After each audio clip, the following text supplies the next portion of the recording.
So ito po yung alaga ko. Mahilig po sila sa prutas. Yan po, kakain po siya ng saging.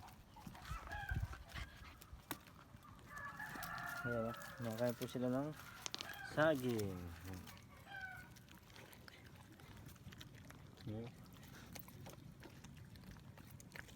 Nakikita ng asong kumakain ng saging. Pakwan. Ang bilis po niya kumain.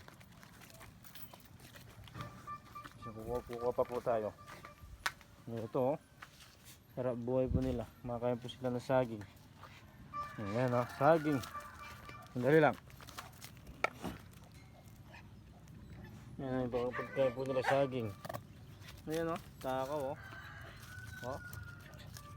pati balat po kinakain na.